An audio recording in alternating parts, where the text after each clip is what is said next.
Hello and welcome you all for the NPTEL online course on economic operations, control of power systems. We will continue our discussion with respect to state estimation.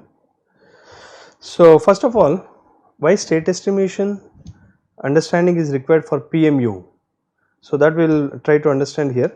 So, PMU, phasor measuring or phasor measurement unit.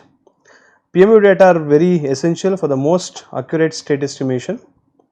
In PMU, the power system signals received from voltage and current sensors are sampled and converted into phasors. First of all, we will be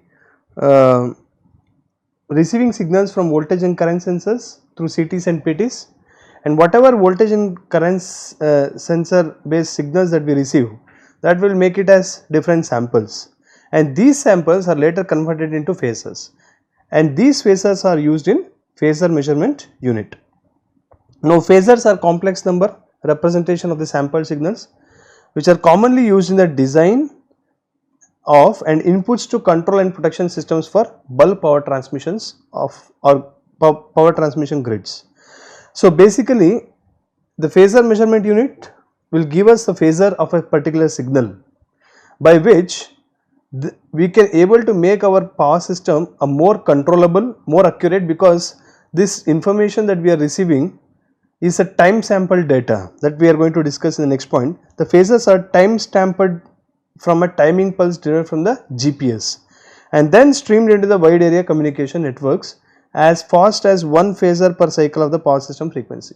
So, the sampling rate is quite high, so that the phasor that we obtain from out of these sampled voltage and current signals, their frequency of sampling is quite high, so that we will be able to accurately determine what are the different states of a power system network. Once we determine the power system states, we will be able to make appropriate decisions and controlling can be more accurate. The more the system is observable, and if observability accuracy is quite high, then equally the controllability will be also very accurate. So, the phasor angle differences provide useful information concerning system stress or modes of oscillatory disturbances in the power system. Eventually, we will be able to make system more stable as we reduce the system oscillations. So, state estimation using PMU data. A PMU samples the AC voltage and current waveforms and computes the phasors by using an algorithm such as the discrete Fourier transform. As I already told, through voltage and current sensors, we will be determining the phasors as we sample out the voltage and current sensors received data, and this phasor conversion happens through a specific algorithm which is working based on the discrete Fourier transform, DFT. So, we will define DFT first. In order to understand PMU and the state estimation, we need to understand the Fourier analysis aspect of a particular signal. So, first of all, we will discuss the important properties before going to methods for estimating the phasors and frequency of the AC signals. To make the discussion somewhat self-sufficient, we will start with an introduction to the Fourier series and Fourier transforms.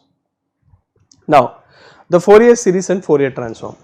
The Fourier series of a periodic signal x of t with period t0 is defined as x of t is equal to a0 by 2 plus summation of k is equal to 1 to infinity ak cos k omega naught t plus bk sin k omega naught t. This is a very standard expression where omega naught is equal to 2 pi f naught, which is the fundamental frequency in radian per second, and where f naught is the fundamental frequency in hertz. So, any periodic signal we can express in terms of its Fourier expansion as defined here.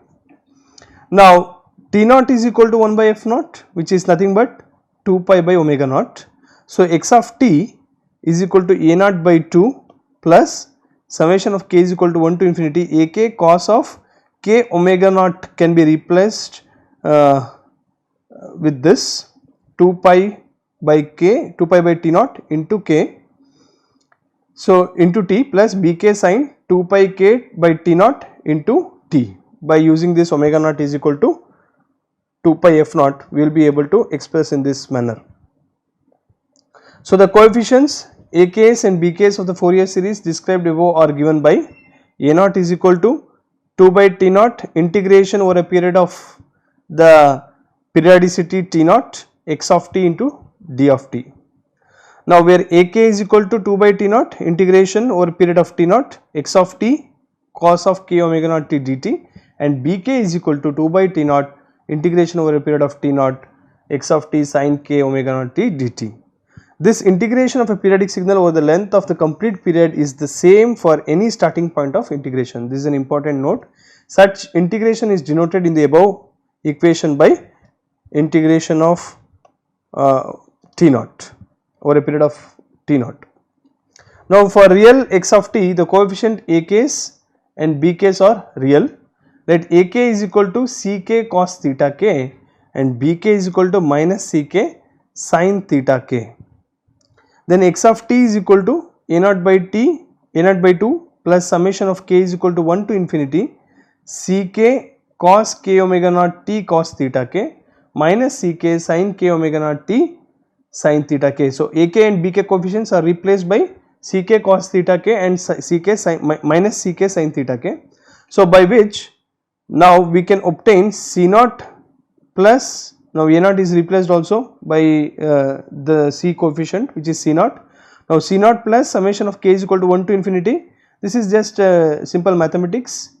Cos A cos B minus sin A sin B can be expressed as cosine of A plus B. So that is Ck into cos k omega naught t plus theta k.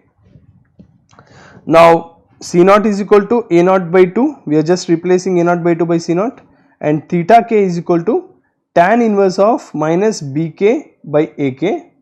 So imaginary part over the real part or the y by x basically, and Ck is equal to magnitude which is square root of A square plus B square is AK square plus Bk square. This compact form shows that a Fourier series can be expressed as a sum of sinusoids of frequencies, zeroth harmonic which is nothing but DC, and all the other higher order harmonics including the fundamental, second and other harmonic component which is omega naught, 2 omega naught etc., whose amplitudes are C naught, C1, C2 and phases are 0, theta 1 and theta 2. So every signal has a magnitude, frequency and a phase. A plot of C case, the coefficients versus case is called the amplitude spectrum, and theta case versus case is called the phase spectrum of the signal. The two plots together are called the frequency spectra of the signal. One can reconstruct the signal given the frequency spectra. Using Euler's formula, the following can be written as cos k omega naught t is equal to e to the power of j k omega naught t plus e to the power of minus j k omega naught t by 2, and j sin k omega naught t is equal to e to the power of j k omega naught t minus e to the power of minus j k omega naught t by 2. This is a very famous formula. Cos theta is equal to e to the power of j theta plus e to the power of minus j theta by 2, and sin theta is equal to e to the power of j theta minus e to the power of minus j theta by 2j. So with this expression we will be able to map this cos and sin terms in terms of the exponential terms. Hence x of t is equal to a naught by 2 plus summation of k is equal to 1 to infinity ak, and cos component is replaced by exponential component using Euler formula, and then the minus jbk e to the power of jk omega naught t minus e to the power of minus jk omega naught t by 2.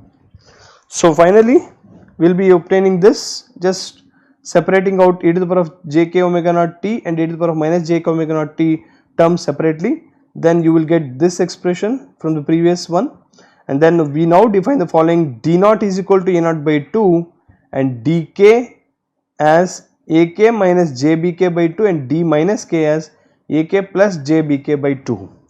Using above expressions we can further simplify as x of t is equal to d naught, which is a naught by 2 plus summation of k is equal to 1 to infinity dk e to the power of jk omega naught t plus d minus k e to the power of minus jk omega naught t. Further, this is a zeroth at the zeroth time or 0th sample you can say, then you can say from 1 to infinity we have both positive term and the negative term, or we can further reduce this to minus infinity to plus infinity, which includes all these terms, and that is dk e to the power of j k omega naught t. Now the last equation is called the exponential form of the Fourier series. The coefficients of the series are given by dk is equal to 2 by t naught integration over a period t naught and x of t e to the power of minus j k omega naught t dt. Later on we will see how dk's can be further evaluated numerically after we discuss discrete Fourier transforms. An aperiodic signal, any non-periodic signal can also be represented as a periodic signal with period t naught tends to infinity. So after representing the signal in the exponential form, the coefficients for an aperiodic signal can be written as d of k is equal to limit of this periodicity tends to infinity, t naught tends to infinity, 1 by t naught integration over a period of t naught x of t e to the power of minus j k omega naught t dt, which can be further explained as 1 by t naught. So minus t naught by 2 to t naught by 2 is again the time period is t naught only. So we can either consider from 0 to t naught or minus t naught by 2 to t naught by 2, and then this expression remains the same. Then 1 by t naught, this can be further considered as minus infinity to plus infinity. When t naught tends to infinity, this can be further simplified as minus infinity to plus infinity x of t e to the power of minus j k omega naught t dt, or let us now define x of omega as, this is a new term, minus infinity to plus infinity x of t e to the power of minus j omega t dt. Then dk is equal to x of k omega naught by t naught. Here there is dk term. Now dk is expressed in terms of x of k omega naught, x of omega, and where omega is replaced by k omega naught, and you will get dk is expressed as x of k omega naught by t naught. Since we did not put any restriction on omega naught, we can take it arbitrarily very small, and the multiplier k can be used to vary the term k omega naught in small steps. So why we are making it small steps? So we can express in terms of more sampling rate actually. So replacing omega naught by delta omega for notational convenience, the above equation can be written as x of t is equal to summation of minus infinity to plus infinity x of k delta omega. Earlier there was omega naught, now we replace it by delta omega, this by t naught into e to the power of j k omega naught is replaced by j k delta omega. So e to the power of j k delta omega t, since omega naught t is equal to delta omega, which is nothing but 2 pi by t naught, right. 2 pi f naught is nothing but 2 pi by t naught. We can also write x of t is equal to 1 by 2 pi summation of minus infinity to plus infinity x of k delta omega into delta omega e to the power of j k delta omega t. This is nothing but k delta omega can be expressed as just omega, and then 1 by 2 pi is integration of minus infinity to plus infinity x of omega into e to the power of j omega t d omega. The integral on the right hand side of the above equation is called the Fourier integral, and the function x of omega is called the direct Fourier transform of x of t. You see there is a time domain signal which is transformed to frequency domain signal by using this Fourier transform. So this is a typical expression, and x of t is the inverse Fourier transform of x of omega. If there is x of omega, then x of t is its inverse Fourier transform. To summarize, Fourier transform of a time domain signal x of t is nothing but x of omega, and that is expressed as minus infinity to plus infinity x of t e to the power of minus j omega t into dt, where x of t is equal to 1 by 2 pi integration of minus infinity to plus infinity x of omega e to the power of j omega t d omega. Now this is Fourier transform, this is Fourier transform, and this is inverse Fourier transform. The Fourier transform x of omega being a complex quantity is its amplitude and phase spectrum can be obtained for varying values of omega. In polar form, x of omega is magnitude of x of omega into angle of x of omega. Now there are certain conditions that need to be satisfied before we say any specific signal can be transformed into a Fourier signal. So Fourier transform of a signal exists if it satisfies the following conditions. These are the very necessary conditions, and these are called as Dirichlet conditions after the scientist Dirichlet. X of t should be absolutely integral. This is the first requisite. So that means from minus infinity to plus infinity, if you integrate, and this magnitude or the absolute value of this x of t over this period from minus infinity to plus infinity, this value should be a finite number, it should be less than infinity, and x of t can have only finite number of finite discontinuities within any finite interval. So there should be countable discontinuities within a specific time interval, that is what it says, and x of t must contain only finite number of maxima and minima within any finite interval. So if you count the number of maxima and minima within a specific time interval, that should have some number and it should not be infinity. So let us take up some examples. Find the Fourier transform of an impulse function delta of t, right. So Fourier transform of delta of t is nothing but minus infinity to plus infinity. This is the expression x of t is replaced by delta of t into e to the power of minus j omega t dt. Now we all very familiar about the Fourier the impulse function. So delta of t with respect to t. So at time is equal to 0, the impulse function exists basically. The impulse function exists at time is equal to 0. So and at any other time the impulse function has no presence. So even if you calculate the area, if you take a small area, and this area is magnitude is equal to 1. So integration of minus infinity to plus infinity, that means basically we are integrating at time t is equal to 0. This impulse function integration or this area under the curve is 1, and put t is equal to 0, e to the power of exponential function of 0 is equal to 1. So total Fourier transform of impulse function is nothing but 1, or delta of t is equal to implies 1. So example, find the inverse Fourier transform of delta omega. Let us say you have delta omega, then how to find the inverse Fourier transform? So inverse Fourier transform of delta omega is 1 by 2 pi from the previous expressions that we have found.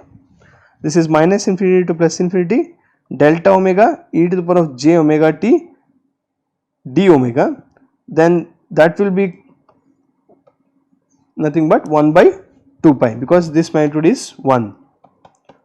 So this is 1 by 2 pi, or 1 by 2 pi is equal to del of omega. And find the inverse Fourier transform of del of omega minus omega naught if there is a shift. So then f inverse is f inverse of del of omega minus omega naught, that means we need to obtain the time domain signal for this impulse function. Then 1 by 2 pi is equal to minus infinity to plus infinity. So x of omega is replaced by del of omega minus omega naught into e to the power of j omega t d omega, that is nothing but e to the power of j omega naught t by 2 pi, or e to the power of j omega naught t is nothing but 2 pi into del of omega minus omega naught. Ultimately we are trying to find out what is the time domain signal e to the power of j omega naught t represents to in terms of frequency domain when it is transformed if you apply let us say Fourier transform. So this is what you get, 2 pi delta omega minus omega naught. Also e to the power of minus j omega naught t is nothing but 2 pi delta, just replace omega with minus omega, omega naught by minus omega naught, you will get 2 pi delta omega plus omega naught. So find the Fourier transform of cos omega naught t. So from Euler formula we again look up to the Euler formula. Cos theta is nothing but e to the power of j theta plus e to the power of minus j theta by 2. Now replace theta by omega naught t, then you get this expression. So using previous example we got what is the value of e to the power of j omega naught t, that is nothing but 2 pi delta omega minus omega naught. Now just apply that here, and we also got for e to the power of minus j omega naught t. Then it is very simple to obtain Fourier transform for this cos function cos omega naught t. Because why we are bringing cos and sine, because the power system power signals is basically in terms of sinusoids, cos and sine. So we are trying to obtain Fourier transform for this signals, so that can be used further to calculate our PMU based data, and that can be used for estimation of states.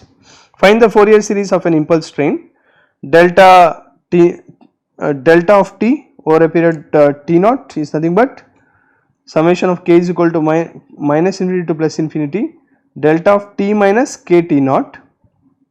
Using exponential Fourier series representation, delta of t with periodicity t naught is summation of k is equal to minus infinity to plus infinity dk e to the power of j k omega naught t. This is a very general expression that we have got earlier, where omega naught is equal to 2 pi by t naught, where dk is equal to limit of t naught tends to infinity 1 by t naught integration over a period of t naught x of t e to the power of minus j k omega naught t dt. Now choosing the interval of integration from minus t naught by 2 to plus t naught by 2, and noticing that within this interval delta of t at t naught is equal to delta of t.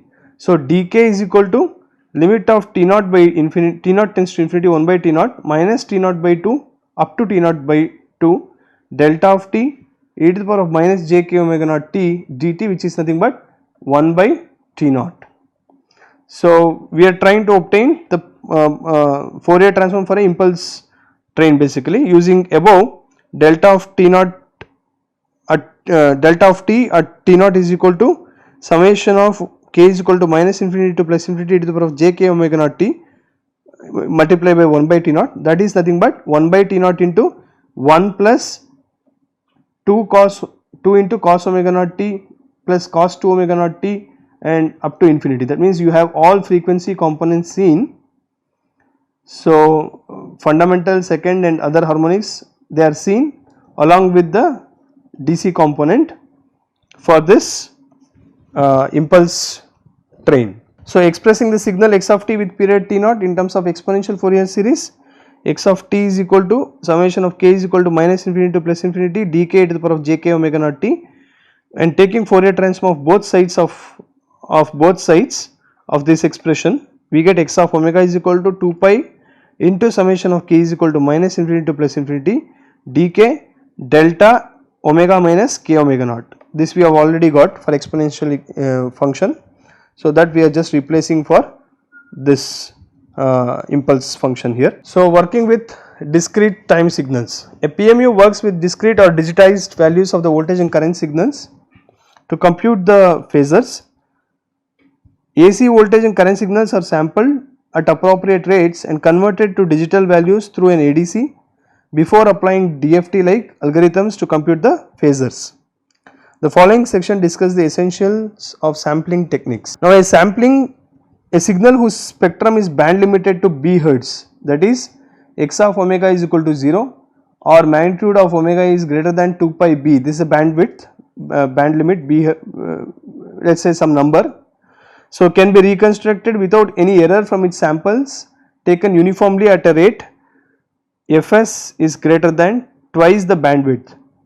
This should be the sampling frequency, the minimum sampling frequency should be twice the bandwidth, then only you can reconstruct the whole signal. In other words, the minimum sampling frequency is fs is equal to twice the bandwidth of the specific signal, and sampling of x of t at fs hertz is done by multiplying x of t with an impulse train delta t of t consisting of unit impulses every t seconds, where t is equal to 1 by the sampling frequency 1 by fs. Now sampled is represented by x bar of t. The sampled signal contains impulses at every t seconds and can be represented by x bar of t is equal to x of t into delta t of t.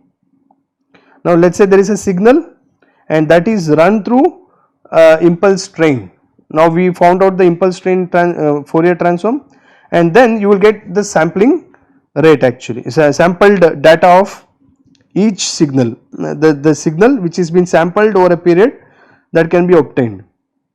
So, summation of k x of kt delta of t minus kt, that means this impulse train is expressed as delta of t minus kt. So, with this we will conclude for today, and then we will continue in detail about PMUs and how it is our understanding about Fourier transform is helpful to obtain the PMU data. Thank you very much.